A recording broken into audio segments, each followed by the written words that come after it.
te dicen te voy a cerrar la compañía mundialmente. Dios, ¿cómo te convenzo que seguirte formando es útil? La emoción que más navega dentro de las redes es la indignación. Pero qué drama, ¿no? Porque la emoción es algo positivo. Llegué a la conclusión de que nos iban a correr, nos iban a matar a nosotros. Cada quien ve su pantalla. ¿Camiseta de qué me tengo que poner? Siempre ha sido así como Shakira para nosotros.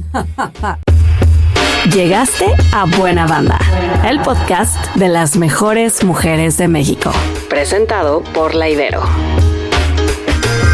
Esta semana, en Buena Banda, Ana María Olabuenaga, publicista, conferencista y articulista, es maestra en comunicación con mención honorífica por La Ibero. Digo Telmex, Nor, Victoria, Tecate, Gamesa, Lala, FedEx, GM, Bodega Aurrerá, Palacio de Hierro, desde luego. Pero también voy a decir personas, empatía, comunicación, humanidad, amor.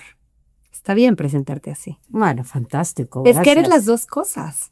Pues sí, creo que hay dos momentos de una vida, ¿no? La pública y la privada y hasta íntima, ¿no? Esta señora, por supuesto que todo el mundo sabe que es la gran creadora de Soy Totalmente Palacio, esa campaña icónica, y creo que eres pues titana de la publicidad, ¿no? Yo que ahora estoy dirigiendo una agencia de publicidad y que siempre he estado en el mundo de la comunicación, siempre ha sido así como Shakira para nosotros.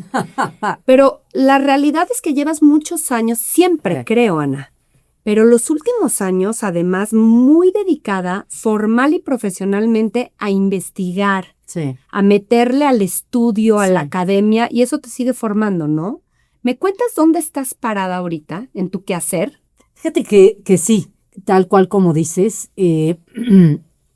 sí tengo como en este momento estoy parada en la investigación, en la política, pero también en el marketing. Nunca te has ido. No, nunca, no te puedes ir, es imposible, no puedo dejar de pensar en marcas, en qué les pasa, en por qué no están conectando como deberían de conectar. Mi obsesión siempre ha sido en la vida personal y en la profesional, sobre todo, ponerle un corazón a las marcas y con lo que trabajo. Y de repente cuando yo veo una marca que está como empezando a dejar de latir, sí me provoca muchísimo, me gusta mucho. Y además, estás dedicada a la consultoría en marketing, ¿no? Es una de las formas en las que haces dinero, digamos. Estoy dedicada a la consultoría en marketing y te digo, y también pues regresé aquí a La Ibero, regresé a estudiar, estoy terminando un doctorado y escribo en el periódico. Entonces como que tengo toda esta relación con la comunicación desde varias aristas que pues me parece fascinante, ¿no? Cuando la última vez que platicamos así larguito, estabas ya con tu doctorado en forma, creo que empezándolo, y me decías, mi tesis doctoral va justo de entender qué nos está pasando como sociedad, que nos estamos haciendo pomada, ¿no? Uh-huh. ¿Cómo va eso? ¿Cuál es tu tesis ahora? ¿Cuáles son tus piensos? Porque además esa vez acababas de publicar tu libro. Sí, Linchamientos Digitales. Linchamientos Digitales. Había publicado ese libro precisamente por esta cuestión de emociones dentro de las redes sociales que siempre me empezó a parecer muy relevante y me pareció un hito civilizatorio. Un hito, no sé si decirle civilizatorio, pero un hito que ponía en juego, en peligro el pacto civilizatorio. Entonces ahora en donde estoy, acabé el libro, acabé mi maestría que estaba haciendo en ese momento y ahora precisamente estoy en las emociones, entendiendo las emociones y hasta dónde estamos todavía más avanzados en ese tema de poner en juego el pacto civilizatorio y las emociones como lo que rigen ahora todas nuestras vidas, sobre todo en redes sociales, y cómo las están rigiendo y cómo nos está dominando. Te voy a poner un ejemplo nada más. Si tú en este momento agarras un teléfono celular, Tú lo que haces es, estás scrolleando uno, otro. Básicamente lo que está buscando la gente, que está buscando verticalmente, perdón, estás buscando qué te emociona. Lo que estás buscando es eso. Sentir cosas. Chisguetes de dopamina. Claro. Exacto. Y estás buscando emociones constantes. Ese exceso de emocionalidad es lo que yo estoy estudiando. En donde hay un peligro o no civilizatorio. Órale. Sí. O sea, como exceso de emocionalidad. Y todo lo de la polarización, por ejemplo, de las redes. También hay unos datos que me parecen fascinantes.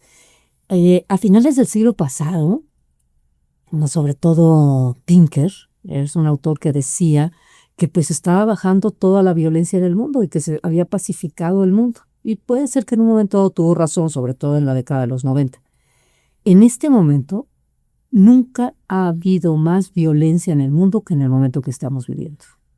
Entonces, esa idea que se tuvo hacia finales del siglo pasado con la caída del muro de Berlín y todo esto que nos dio como aliento, como ya llegamos al mundo democrático, nos vamos a entender, económicamente va a funcionar todo el mundo, se ha revertido. Y en mucho han sido este intercambio emocional constante, lo que nos ha llevado a que, te digo, nunca ha habido más hechos violentos que en este instante de nuestras vidas. Pero qué drama, ¿no? Porque la emoción es algo positivo, bien manejado. La emocionalidad como que en picos nos está llevando a destruirnos. Es que fíjate que depende de qué emociones. La emoción que más navega dentro de las redes es la indignación. Eso es una emoción que se mueve muy rápido, que le gusta mucho a los algoritmos. Va muy rápido, invita gente, tiene esta sensación de causa. Entonces la gente se sube a ese tipo de emoción, la retuitea y va creciendo. Y es como, pues tú bien lo sabes, dirigiendo una agencia. O sea, también hay como un dinero involucrado con, pues, mensajes que se comparten tanto y circulan tanto, ¿no? Y la emoción que más circula es indignación. Ahora, ahí te van preguntas prácticas de ti. Bueno, primero, tú querías ser secretaria de Estado cuando eras chica. Pues sí. Pero, o sea, te acercas un poco a eso ahora que estás tan metida en política y leyendo noticias todo el tiempo. O sea, no, desde luego no eres una funcionaria, pero acabaste en comunicación un poco, pues porque te llevaron ahí, no porque querías. No. Finalmente de la comunicación hiciste una carrera muy exitosa. Y ahora, más en tu madurez, regreses a tus intereses, ¿no? Sociales y políticos. Eso está padre. Sí, siempre me gustó. Quise ser secretaria de Estado, como bien dices. ¿Qué tal? Sí, me encantaba la idea, pero era una época en donde nos hacían muy claro que las mujeres teníamos como menos posibilidades y me decían, como mujer la vas a tener muy difícil, no sé si pueda ser tan fácil, estudiar derecho, o sea, yo me la creí en ese instante. Claro. ¿Y por qué? ¿Por qué eras grilla? ¿Por qué eras inquieta social? Yo creo que es estas cosas, no sé, además, no sé por qué me lo dices así, nunca lo he pensado, pero algún papá que no necesariamente lo tengo desde niña. Ajá. Desde niña era como una injusticia, pues hay que salvarla. Claro que me indignaba. Y entonces como que sentía que era mi deber. Era mi deber sacar adelante a mi grupo si era necesario. No sé, sí tiene que ser algo como de caballero español que tenía mi padre, que tenía esa parte como muy desarrollada. Yo creo que era algo así, efectivamente. Y también sensibilidad, ¿no? Que esa te viene del lado de las pintoras de tu familia, ¿no? Sí. Porque el que es inquieto social es sensible también al dolor del otro, ¿no? De entrada. ¿Qué causa te inquieta, más allá de tus objetos de estudio? ¿Tienes alguna causa que ahorita te inquiete socialmente de manera importante, que digas, esto me indigna cuando lo veo? Hay tantísimas, pero te diría que internacionalmente la causa que más me preocupa sí es una causa que cada vez se vuelve más inasible, más sin sentido. Pareciera que es la causa democrática, cada vez la veo más distante. Cada vez le veo menos elementos asibles por parte de las nuevas generaciones. Esa es una causa que me preocupa mucho. Y además, lo dices y hasta pienso que es una cosa como muy de masa. Dices inasible y me encanta la palabra porque como que por dónde empiezas a desmenuzarla y sí. analizarla y Sí. los individuos sueltos, en fin. Sí, no, y además, ¿para qué sirve? Sí, ¿Para qué sirve cuando terminó el siglo pasado y como que nos dimos cuenta que a lo mejor no funcionaba, no estaba entregando lo que estábamos buscando como sociedad? Entonces, ¿cómo convences a la gente de seguir apostando, a las nuevas generaciones de seguir apostando por algo que no tiene a sus ojos y sobre todo a los ojos de todos en este instante? sí.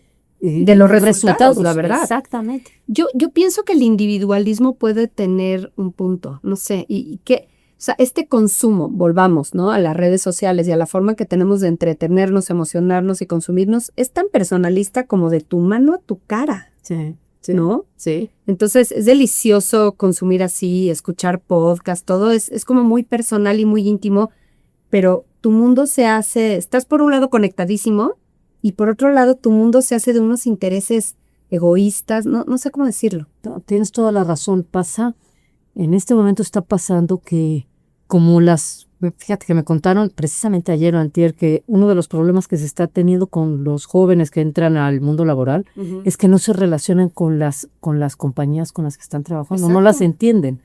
No entienden qué camiseta de qué me tengo que poner, por qué, porque ni siquiera hay una relación clara entre qué hace esa compañía que te es relevante o le es relevante a todas o por qué mi trabajo va a ser relevante. O sea, es una falta de comunicación hasta en ese nivel bien importante. Pero es que, fíjate, yo pienso, antes teníamos que ponernos de acuerdo en qué íbamos a ver en la tele, en familia. Sí. Hoy en día ya ni ese acuerdo tienes que hacer. Sí. Cada quien ve su pantalla. Ahora, en términos prácticos, ¿de qué sirve estudiar? O sea, tú que estás ahora estudiando y investigando, y te lo digo casi por un interés personal, a mí me fascina estudiar. Y siempre me pasa que no encuentro tiempo. No me hago el tiempo. Y me da angustia de decir, ahorita mi carrera es relevante, no me puedo dar el lujo de ponerme a estudiar. Tienes razón. También porque estoy atarantada, eso no está bien, con los ritmos actuales de la vida. Yo lo que sentía llegando a este punto de mi carrera profesional era que yo necesitaba darle sustento, andamiaje a lo que intuía. Y me sirve mucho para muchas cosas. Creo que me da más mundo para poder más mundo y más, te digo, más sustento para poder Bueno, hablar. satisfacción ni se diga, ¿no? Porque Exactamente, es lo máximo, sí. exactamente. Pero sí, no lo estoy viendo como monetización directa, no lo veo así. Y eso es algo buenísimo, porque también te voy a decir, la mayoría de la gente que está buscando una mejor, no sé, un mejor desarrollo profesional o económico a través de una maestría o un doctorado, se vuelve bien complicado, a menos que sean carreras bien específicas, ¿eh? Y justamente ahora sí que estando aquí grabando desde la Ibero, creo que es un reto para los educadores, ¿no? Sí. Hablando otra vez de los jóvenes, ¿cómo te convenzo que seguirte formando es útil? Para mí lo que a mí me funciona es que en todo lo que yo hago, en lo que hago en periodismo, lo que hago con mis clientes, sí me funciona porque me da mucho más mundo, lo que yo te decía.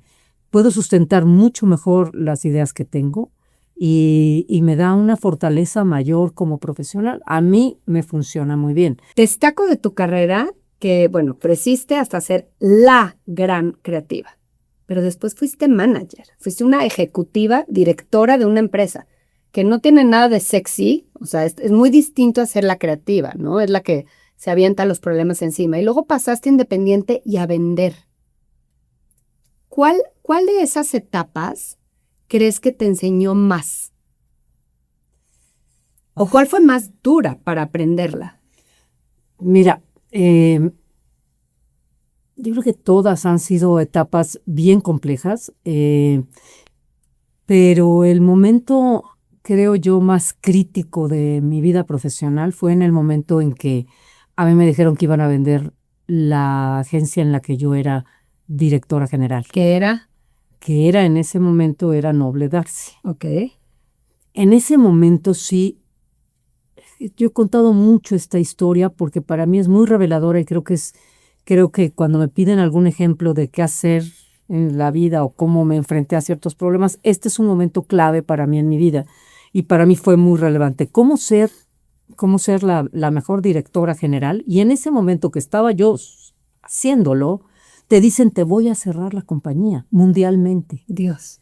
Y aparte fue de una manera tan corporativamente gélida que bueno, uno se tiene que enfrentar a ello y entender que así se manejan las corporaciones. Sí, no es contra ti, así es la vida. Bueno, pues en así, las compañías. Así es. Entonces me llegó un mail junto con todos los empleados en el mundo de las Darcys. ¿Así te enteraste? ¿En un Así, mail? En un No mail. manches. Así, ¿qué tal? O sea, por eso te digo que No, eso sí es gélida, o sea, sí se pasaron. O sea, porque dices, me hubieran hablado. Soy la primero. directora, por Dios. Soy la directora general de Y este había lugar. que, digo, yo hubiera esperado que tú ayudaras también a contener al resto, ¿no? O Pues sea, no así solo me- por ti. Yo también pensaba que así debería de ser, Wow. pero luego me di cuenta que no pensaban igual que yo. O sea, yo llegué a la conclusión de que eso iba a pasar 6 meses antes porque empecé a pensar, cuando yo leí que Maurice Levy, que era director general de Publicis, que era una sola compañía en París, Ajá. había comprado la holding a la que pertenecía Darcy, Ajá. yo dije, ¿qué haría yo si fuera este hombre? Ajá. Entonces, siempre lo cuento porque me quedé en mi oficina horas y horas y horas pensando, ¿qué haría yo si fuera este señor Maurice Levy? ¿Quién es Maurice Levy? Entonces empecé a pensar y tal. Dije, ok, yo me voy a deshacer de una de las 4 agencias. Al comprar el holding, tenía 4 agencias publicitarias en ese momento. Tenía Saatchi & Saatchi, Publicis, Leo Burnett y Darcy. Dije, yo me desharía, si fuera él, yo me desharía de Claro. Saatchi. Es una agencia mínima, que da igual, tal. Y dije, yo me desharía de Saatchi. Luego dije, no, porque yo soy francés. Y estos son ingleses y tienen galerías de arte y tienen un gran nombre. No, Saatchi no. Ok, me voy a deshacer de Leo Burnett. Dije, Leo Burnett tiene la red más potente en América, tiene mucha tradición, pero tiene la mayor cantidad de agencias en América. No, porque no entiendo bien a los americanos, entonces me voy a quedar con eso. Voy a deshacer de Publicis, es una mierda. O sea, era una agencia pequeñita que no venía para ningún lado, no iba para ningún lado porque no tenía ninguna red, era solo una agencia. Yo decía, pero c'est moi, yo soy Publicis, yo no me voy a deshacer de mí mismo. Entonces llegué a la conclusión de que nos iban a matar a nosotros, a Darcy, la agencia que inventó los testimoniales, la agencia que inventó a Santa Claus, ¿Darcy es Santa Claus de Coca? Sí, ¿De veras? sí, Darcy inventó a Santa Claus. Dijo, Ay, qué triste. Sí, fíjate que Advertising Age sacó una cabeza al día siguiente de que nos mandaron este hermosísimo mail, el cual te cuento, que decía, no se me va a olvidar nunca esa cabeza, dice, la gente que inventó a Santa Claus no se pudo salvar a sí misma. Y era dolorosísimo. Dolorosísima. Entonces me llega el mail. O sea, yo les dije, chicos, llamé a mi gente, le dije, chicos, yo ya llegué a la conclusión de que nos van a matar. Ay, Ana, por Dios, o sea, en serio, ¿por qué estás con esa actitud tan negativa? Le dije, porque si yo fuera el señor Maurice Levy, tal, y les expliqué, entonces... Eso pasa con las compras y eso pasa. Exacto, y llegué a la conclusión de que vamos a ser nosotros, las que se van a deshacer. Me dice, ¿por qué? Porque en ese momento, además, las agencias solo necesitabas 2, que diga 3, 2, una que se dedicara a un líder, otra al otro, Pepsi, Coca, y el tercero a un flanker. No necesitabas 4 agencias. Dije, van a deshacerse de una y somos nosotros. Entonces, bueno, ¿y qué tenemos que hacer? Bueno, sacar a la agencia de la quiebra, que yo yo había aceptado la llegada a esa agencia y estaba en quiebra. Entonces dije, sacarla de la quiebra antes de que suceda todo esto. Y segundo, corran ustedes por sus vidas. Pero espérame, cuando sucedió esa compra, ¿tú cuánto tiempo llevabas dirigiendo?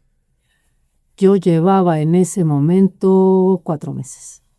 Poquitito. Yo había ¿Qué más? O sea, apenas estabas llegando con tu reto de dirigir, toda echándole ahora soy la gran manager que tiene que dar el ancho y sacar a esta empresa de la quiebra. Ni chance te dieron. Ni chance me dieron. Y recibí un mail que decía, lo compró. Primero recibí el mail de, se compró la holding. ¿Nos compraron? Ajá. Nos compraron a los 4 meses. Y ahí fue cuando dije, yo acepté esta dirección general con una empresa en quiebra técnica. Entonces tenemos que sacarla de la quiebra cuanto antes. Le dije, y ustedes corran, porque cuando se venga la fusión, las cuentas van a ir viajando de un lugar a otro y si ustedes están cercanos a sus clientes, van a permanecer en el puesto. Claro. Entonces, corran también por su cabeza. Y bueno, pasaron 6 meses. Me dice, ¿cuánto tiempo, Ana? Le dije, a ver, te lo juro, era así. Mira, yo calculo que entre que ya llegué, ¿dónde están las llaves? Aquí están las llaves del baño. Voy a abrir el baño. Ay, fíjate, ¿no? En que arreglo todo eso van a ser como 6, 7 meses. Y efectivamente así fue y llegó un mail.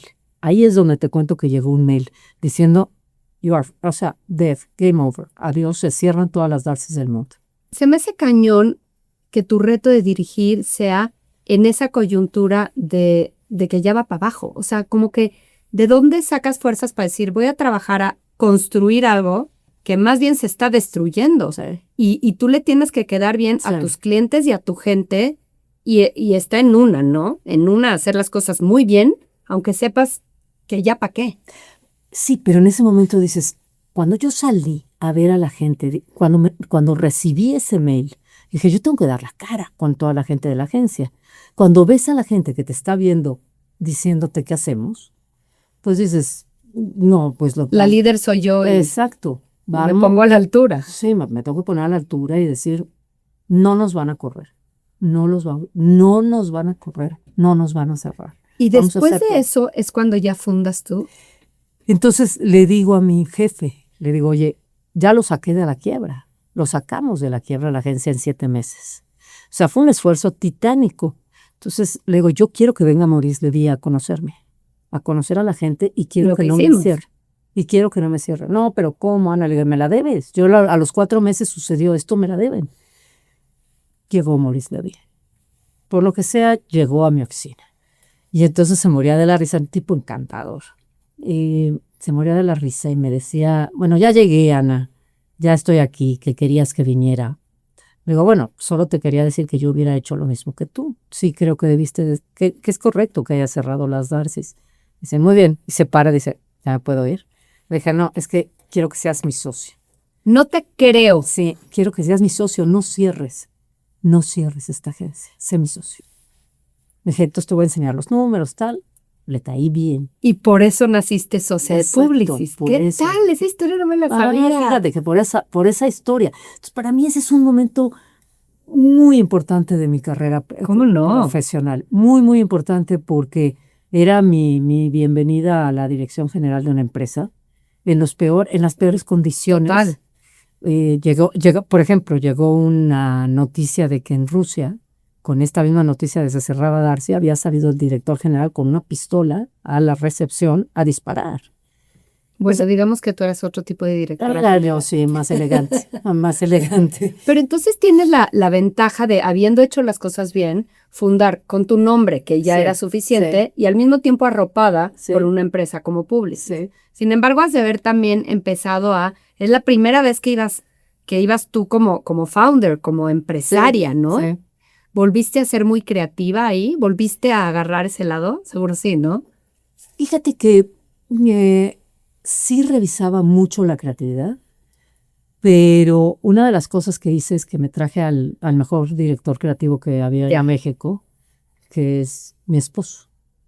Y sí, pero no te lo digo porque pensé que vi a mi esposo y era el mejor director creativo, no. Lo contraté antes de ser nada como mi director creativo, vi que era buenísimo, después me casé con él. Esa historia me encanta. Es un tipo muy, muy inteligente. Para mí, raya en lo genial, siempre se lo he dicho desde que lo conocí. Lo contraté cuando estaba yo en Leo Burnett. Él venía también de la Ibero, de estudiar comunicación aquí en la Ibero. Y lo contraté y era brillantísimo, un creativo excepcional, con un bagaje cultural fantástico, amplísimo. Y me acuerdo que una vez llegué con todo mi grupo y les digo que no sé cuántos tendría. Yo tenía un grupo en el Burnett y él estaba ahí y les dije, oigan, a ver, me tengo que ir a una junta. Quiero un eslogan de rapidez de alivio de Saltubas Picot. Entonces, ahorita regreso. Entonces, regreso y me dicen, oye, el muchacho nuevo, Jorge, el esposo, tiene un eslogan. Que, a ver, nuevo, dime tu eslogan. vas. Me dice, el alivio en un abrir y cerrar de boca. Me dije, muy buen eslogan, ya me caíste bien. Era muy, muy talentoso en muchos sentidos, súper, súper talentoso. Y hicimos muchas campañas juntos, pasaron años, o sea, años. Y hacíamos campañas regionales, los hacíamos juntos, porque nos empezamos a hacer como muy buenos amigos y nos entendíamos muy bien creativamente, nos gustaba lo mismo, etc. Y un día, de la nada, creo que ya te lo he contado. Sí. Pero bueno, un día, de la nada, estamos platicando de una campaña y me avienta algo casi a la cara. Entonces yo me quedo así, digo, ¿qué me aventó? ¿No? Veo lo que me aventó y es una caja de terciopelo negro, cajita. La abro y es un anillo de compromiso. Le digo, ¿de qué hablas? ¿perdón? ¿Sí o no? Le dije, a ver, ¿cómo sí o no? Tú y yo nunca no, ni siquiera hemos ido al cine. Me dice, buena idea, vamos. No, a ver, regresemos a esta charla que sí es seria. Tú y yo no nos hemos dado la mano. Nunca. Me dice, pues dame la mano. Obviamente ya había tensión ahí. No. Nada más él tenía clarísimo que moría por ti. Exacto. ¿Qué tal eso? Es que Y entonces le dije, ok, vamos al cine. Le dije, a ver, explícame. Dice, mira, yo lo tengo muy claro. Llevamos trabajando juntos y siendo amigos 3 años o 4. Dice, yo lo tengo muy claro. Si tú no lo tienes claro, ese es tu problema. Claro que en ese momento sí me pareció como, pues sí, la que no está, o sea. Pues es que sí, no se me había ocurrido, perdóname. No se me había ocurrido. Me fascina. Sí, y entonces luego dije, bueno, si hay una persona que tiene tan clara la vida como él, y yo no tengo ni siquiera claro que si me voy a desayunar mañana, pues entonces me empecé a convencer y nos casamos. ¿Corte a cuántos años después?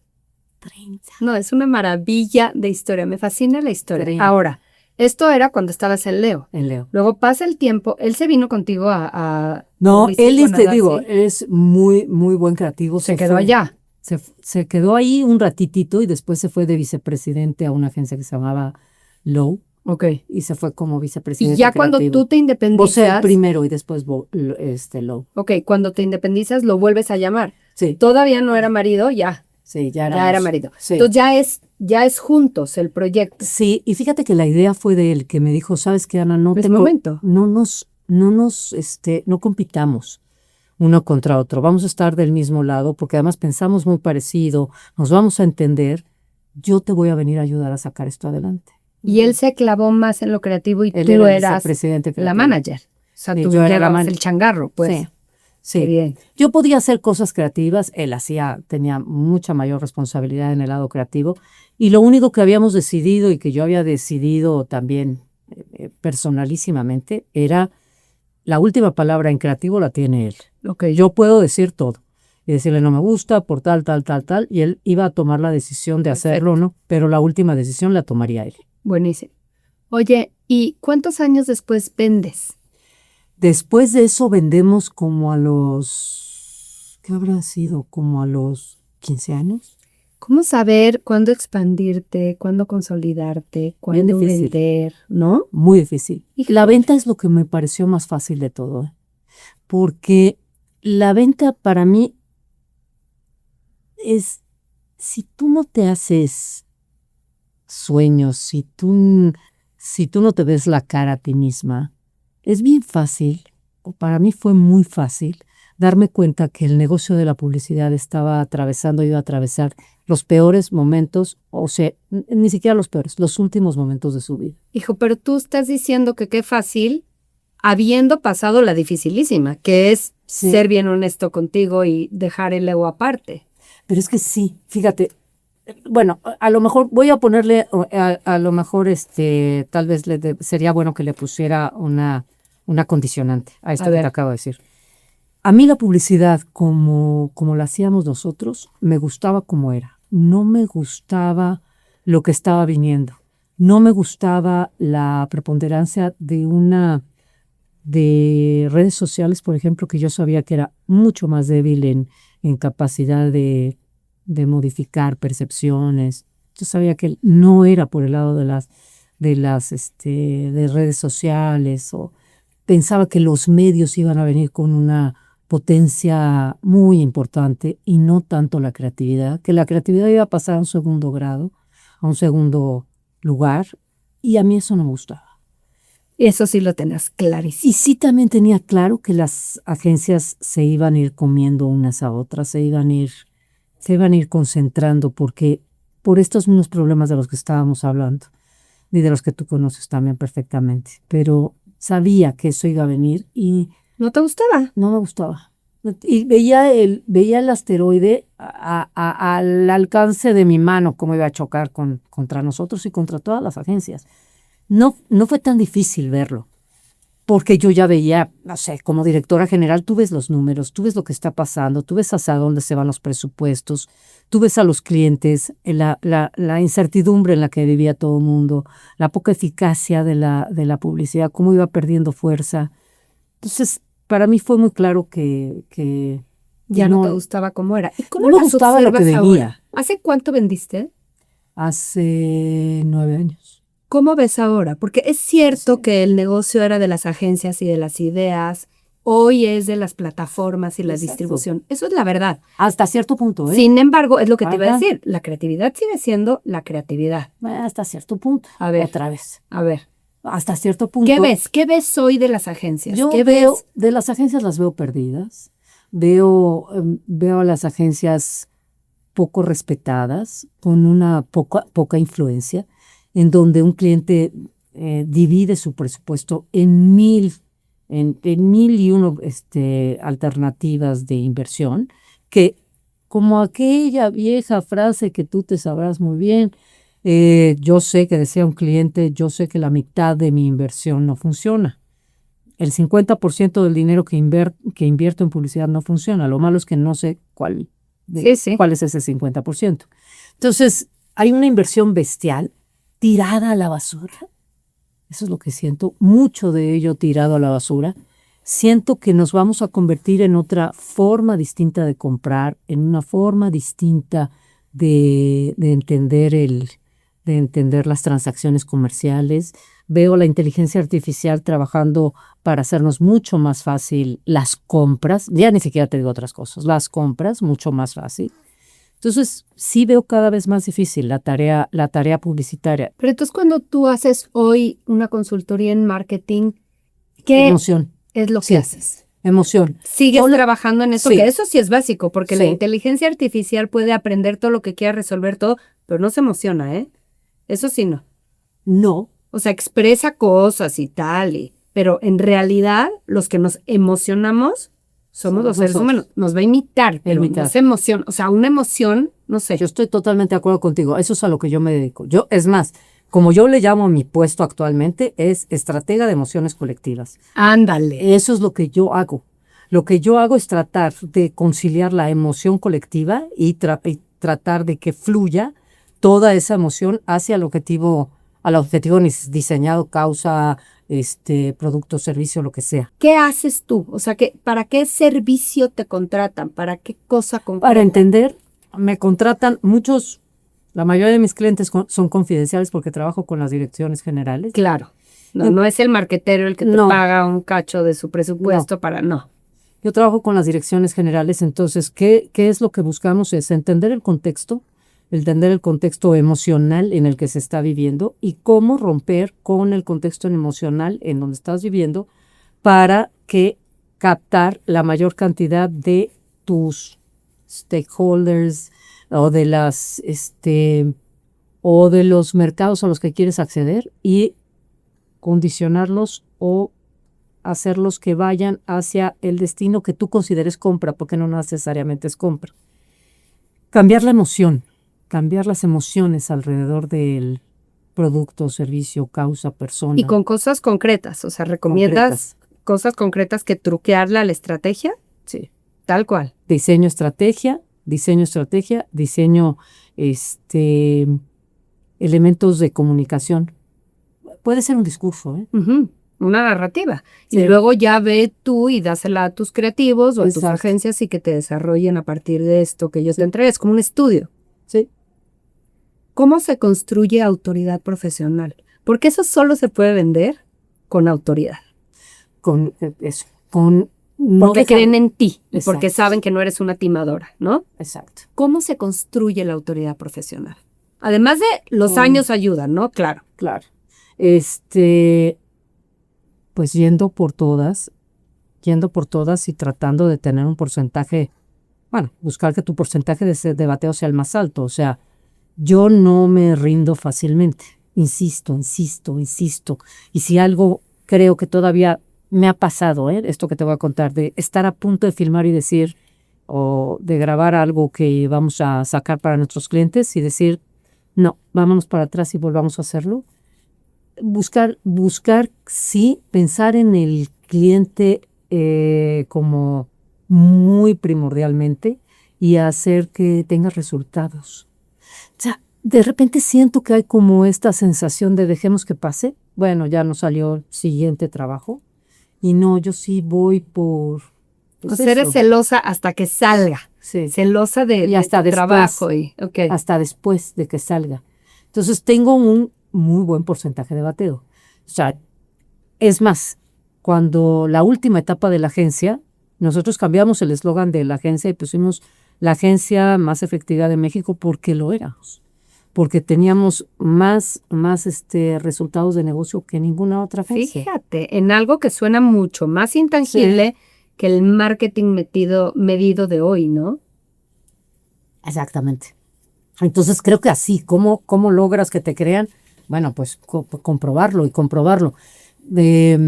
Otra de las cosas que yo hacía, por ejemplo, cuando hacíamos alguna presentación de credenciales, yo acababa siempre mi presentación de credenciales con los teléfonos de todos los directores generales de todas las empresas que yo manejaba.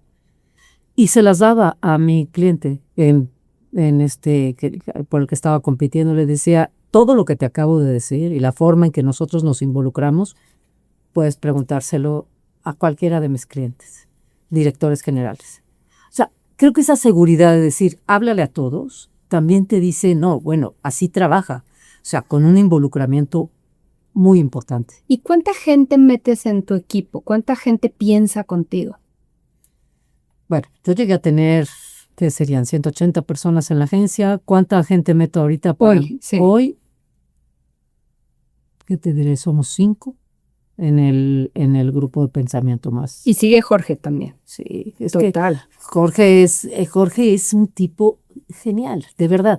Es un tipo que te sale siempre con la vuelta, siempre te sale con la solución que no esperabas. Entonces te abre, es como estas cosas como afrín cerebral, en donde te abre, sí, no, te abre, dices, Todos los canales. Todos los canales cerebrales te los abres. Es un tipo muy grande. Mujeres que combinan ambición profesional con propósito social. Mujeres que no separan el éxito del impacto. Todas las que están conociendo en esta temporada tienen justo esto en común. Y todas tienen en común también que salieron de la Ibero. A lo largo de Buena Banda Podcast he podido constatar la concentración de talento egresado de esta universidad. Por cierto, mi querida alma mater. En esta temporada 9 celebro y visibilizo de forma especial lo que las mujeres Ibero están haciendo allá afuera. ¿Qué sientes que tienes de la Ibero en ti? ¿Qué tanto hay de mí en la Ibero? O sea, porque hoy hay mucho en presente, ahora, ¿no? Porque estás dedicada a esto. Pero en tu formación, ¿la sientes, la vives? Sí sé que pasé por la Ibero.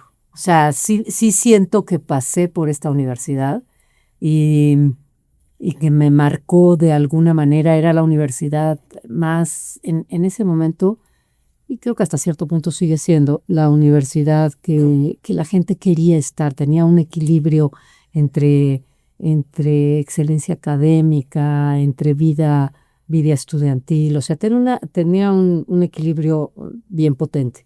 Total. Ahora, voy a tener puras Iberos esta temporada, pero Sí. no voy a tener consejeras como tú. ¿Qué dirías tú que es como que tendría que ser la principal característica del egresado? El orgullo de una universidad de clase mundial con excelencia académica. Eso tiene que ser. Totalmente, pero eso yo también, exhibero, lo tengo. Ujú. Pero más allá de sentir ese orgullo y vivirlo para mí, ¿qué debería de distinguirme como profesional allá afuera por haber estado en la Ibero? ¿Me explicó? Tiene como bueno, yo creo que es una característica fundamental, que es este humanismo jesuita que está reflejado en todas las actividades de la Ibero. Entonces creo que eso debería de reflejar ¿cómo decirle sin que suene a un exceso? Pero tiene que haber esta bondad, esta conciencia del otro, estar enterado de que estás atado a este mundo, estás cosido a este mundo y estás cosido al otro, y que es parte de tu responsabilidad como profesional apoyar al otro que está cosido a ti. Entonces, te lo diría como esa mezcla, que no es que la sientas tú de alguna manera pesada, al contrario, pero sí tiene que ver con esta conciencia jesuita. Como que así eres. Así ¿no? es, sí. Como que vas liderando, pero vas causando impacto Sí. sin querer queriendo, Sí. porque pues así estamos formadas. Buena Banda Eventos. Taller presencial. Hasta imprescindible.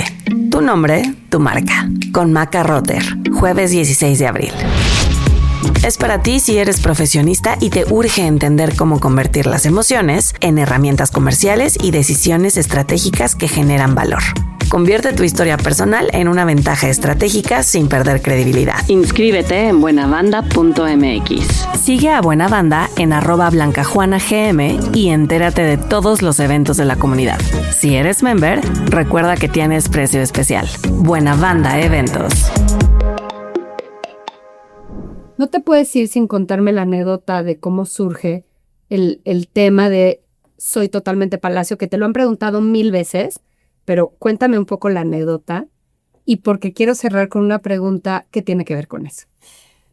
Pues fíjate, estábamos en Terán, que es la agencia que ha manejado durante mucho tiempo, manejó la cuenta, y de repente teníamos que hacer esta campaña y no sabíamos cómo acercarnos al target, que en ese momento, fíjate, era una decisión para el siglo pasado, porque esta campaña es del siglo pasado. Sí. ¿Cuánto tiene la campaña? Como 30 años, yo creo. Pues sí. O sea, yo tengo 53, yo creo que sí era veinteañera yo. Sí, fácil. Madre fácil. mía. Imagínate. Entonces, a la conclusión a la que llegamos es que la estrategia iba a ser dirigida solo a mujeres, lo cual ya era pues digamos, era muy valiente, ¿no? Sí. Y estaba yo con mi director creativo asociado, hombre, que era el único hombre que estuvo en ese grupo de trabajo. Le dije, oye, si nos vamos por el insight de las compras. Y me dice, ¿cómo el insight de las compras? Y dije, a ver, déjame explicarte. Déjame escribir una frase. Y me dice, a ver, teníamos que hacer unos espectaculares. Entonces, obviamente tú no habías estudiado el insight, tú sabías el insight. Obviamente. El insight tú lo vivías como mujer que compra. Exacto. Punto. Es que además si los insights, tú no los sientes como pesos dentro de ti, como bolsitas con peso, ¿no? Entonces no son insights. Es que el insight cuando te lo dan y dices, claro, si no provoca eso, es que no es insight, o no sirve, o no está bien detectado, ¿no? Fíjate que Robert Frost, que es un poeta norteamericano muy famoso, decía que la poesía era eso, una buena poesía era eso que no sabías, que ya sabías. Y eso es exactamente lo que hace un insight. Sí. Eso que dices, claro, que no sabía, pero sí es cierto, claro, lo sé. Entonces le dije, déjame ir a hacer unas cabezas. Fui a hacer una cabeza y hice una cabeza que decía, un psicoanalista nunca entenderá el poder curativo de un vestido nuevo. Larguísima. Llegué y le dije, ¿cómo ves así? Se ríe y me dice, ¿tú puedes hacer más como estas? Le dije, no, bueno, 130,000. Ajá, me siento y te las vomito todas. Sí. Todas, miles. Puedo hacer miles porque en ese momento ya no es la experiencia de compra, ya no es así, pero digamos que en ese momento es es ir contigo misma a pensar, podrías no comprar, daba igual, ¿no? Entonces empecé a escribir esas frases y así finalmente decidimos ponerlas en billboards, rompiendo todas las reglas de los billboards. Todas. Porque ¿Cuál fue la más polémica? La más polémica de todas, creo que una fue, si preguntas mi talla, preferiría contestar mi edad. Ok. Esa fue súper polémica. Los zapatos. ¿Sabes qué? Los zapatos, por esa conocí a Monsiváis. Por esa. Ay, por cuenta esa. eso también de Monsi. Por esa lo conocí porque esa frase decía, hay dos cosas que una mujer no puede evitar, llorar y comprar zapatos. Y bueno, te puedo contar horas de cómo, o sea, yo me tardé 6 meses en pensar en esa frase.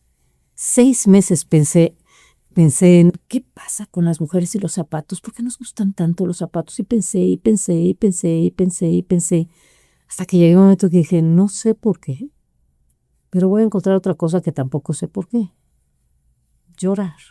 ¿Por qué lloramos? Bueno, entonces, Nada pues, más cierto que las mujeres lloremos y que las mujeres compremos zapatos. exacto. Entonces, bueno, total que hago las frases y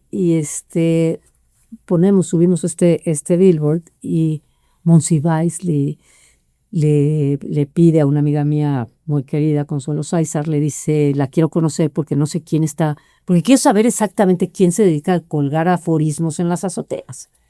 Y dije, qué maravilla. Le dije, bueno, pues conozcanlas. Entonces ya lo conozco y le dije, me dice, son aforismos. Le dije, bueno, gracias por ponerle un nombre poético, pero bueno, sí son, para mí son cabezas publicitarias. Claro. Me dice, aforismos. Y él me dijo en ese momento, me dice, no es cierto. Le dije, no, perdón. Eso sí, no te la, o sea, podrá no gustarte, pero que O es sea, te verdad. discutía la frase. Sí, me dice, no es verdad. Le dije, no, sí es verdad. Que no nos guste ahorita a las mujeres decir, en ese momento de repente ya no nos gustaba decir que llorábamos, luego ya nos volvió a dar igual y ya ahorita nos vale madres, pero si sí o si no, no importa. Pero le dije que no lo queramos decir es otra cosa, porque no nos conviene por alguna otra razón, pero de que lloramos, lloramos. Hombre, por Dios. Por supuesto. Genial. Entonces discutimos apasionadamente sobre el Y de tema. ahí te hiciste su amiga. No, me dice su amiga, pero en ese momento me dice, ¿y tú qué puesto tienes, ¿Cómo se llama el puesto que hace lo que tú haces en las agencias? Digo, yo soy directora creativa. Me dice, suena bonito ese título. Y le dije, sí, pero suena como a Dios, ¿no? O sea, la directora de la creación. Y me dice, sí, quizá, le dije, ¿de repente no te parece demasiado? Dice, creo que lo que mejor te quedaría a ti, después de tus aforismos, sería la emperatriz del impacto efímero. Y se te quedó. No, yo agarré y dije, no, me dice, bueno, lo cual es una belleza y Una es belleza. una tragedia al mismo tiempo. La emperatriz del impacto Efímero. Ay, sí, pero te lo puso Monsi. Exacto. Ya. Yo llegué a mi oficina y le dije, por favor, quiero que me hagan mis tarjetas con este título, ya no quiero ser directora creativa, quítenlo. Entonces, mucho tiempo entregué. ¿Y tienes todavía una tarjeta con la emperatriz? ¿Me la puedes, por favor, enseñar una foto, aunque sea? Sí, te la mando. Qué maravilla. Dicen por ahí que el señor Balleres tuvo que ver ahí también con la frase. El señor Balleres siempre fue, don Alberto siempre fue un personaje muy involucrado en la publicidad. Al principio se sorprendió con la primer campaña, no lo esperaba porque rompió todos los índices de, ¿cómo se llama esto? De reconocimiento de una frase, de top of mind. Y de años, llevaría el Palacio, llevaría como 10, 15 años intercambiándose los top of minds con Liverpool. 15, 14, 12, 11, 16, 17. Y de repente con la primer campaña nos fuimos a 35. Wow. Y esa primer campaña, esa no la había visto don Alberto. Y don Alberto se preocupó porque dijo, ¿qué está pasando? Y una vez que conoció la campaña, que la entendió, bueno, en lo personal me dio la oportunidad de hacer GNP, otro de sus negocios. Entonces él siempre tuvo que ver, siempre estuvo muy cercano, muy, muy cercano a todos. Qué maravilla. Y entonces la pregunta que te tengo es, ¿Cuál es el insight hoy para comprar digital como compramos las mujeres? Yo no soy tan compradora digital, pero estoy impresionada de la experiencia de compra hoy. Pregúntale a tu algoritmo. O sea, no, mi punto es... Pero hay emocionalidad ahí y hay mucha compulsión. Pero creo que es que ahí es donde está el tema que te digo que la compra está siendo distinta. El algoritmo nos está siguiendo, sabe lo que a mí me gusta, sabe lo que busco. Mi algoritmo me está buscando y me está entregando los productos que yo quiero. Si yo en un momento dado le pongo, y tú bien lo sabes, si le pongo jeans, Ya te ataca. me ataca con ello.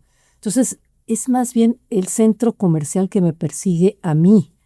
Por eso te digo que no sé exactamente, la creatividad sí juega un papel, pero es un papel menor al que juega al que juega el algoritmo. De verdad te lo digo. Creo que tanto estudio que decíamos al principio que haces, tiene que ser ese que alimente los hoy insights, porque seguimos encontrando los insights. En el proceso creativo se sigue primero buscando el insight que sostenga pues la creación de una campaña.